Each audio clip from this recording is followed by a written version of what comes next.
ምን አለ? ምን አለ? አዎ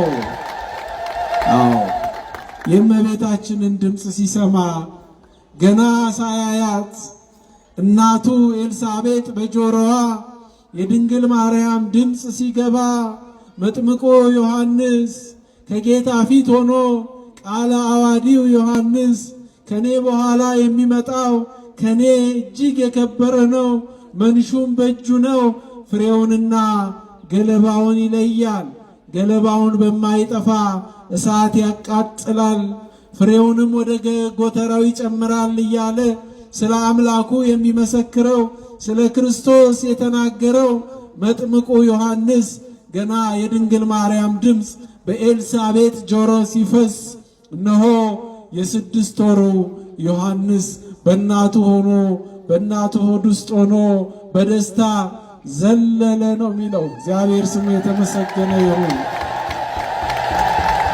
አዎ ጽንስ የሚያስዘልል ድምፅ። በዚህ ብቻ አላበቃ።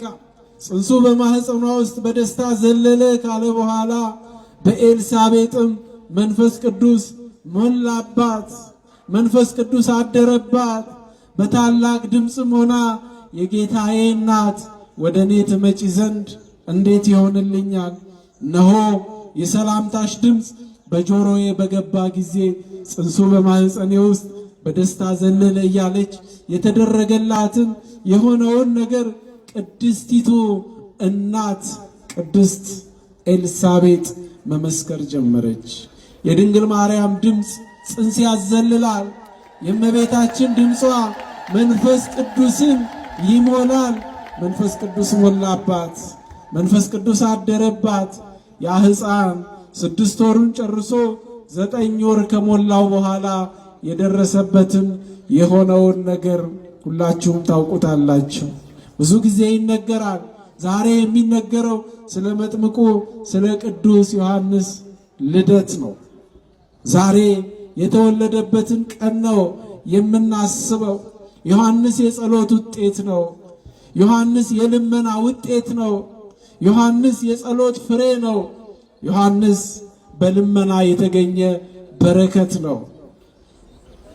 ከሰው ልጆች ከተወለዱት ሁሉ እንደ ዮሐንስ ያለ አልተገኘም ተብሎ የተመሰከረለት አባቱ ዘካርያስ በሞተ ጊዜ፣ እናቱ ዘካርያስ በሞተች ጊዜ በበረሃ ውስጥ የአጋዘን ጡት እየጠባ የሕፃንነት ዘመኑን የጨረሰ ቆዳ ለብሶ ጠፈር ታጥቆ አዋጅ ነጋሪ ሆኖ ስለሱ ስለ ክርስቶስ ሲናገር የነበረ ከኔ በኋላ የሚመጣው ከኔ ይልቅ የከበረ ነው ይል ነበረ። የጌታችን የመድኃኒታችን የኢየሱስ ክርስቶስ ደቀ መዛሙርት ከነበሩት መካከል የመጀመሪያዎቹ የቅዱስ ጴጥሮስ ወንድም ሐዋርያው እንድርያስ የመጥምቁ ዮሐንስ ደቀ መዝሙር ነበረ።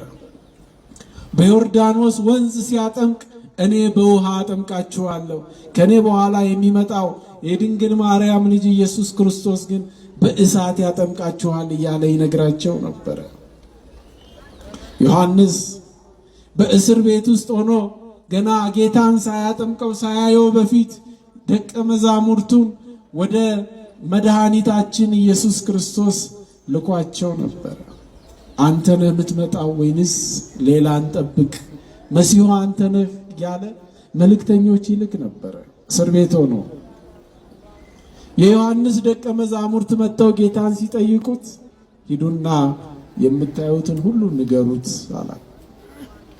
እውር ይበራል፣ ለምጽ ይነጻል፣ ጎባጣ ይቀናል፣ ሽባው ይተረተራል እያሉ ለዮሐንስ ይነግሩት ነበር። በእርግጥ ብዙዎች በዚህ በዮሐንስ ወንጌል ምዕራፍ 10 ላይ እንደተቀመጠው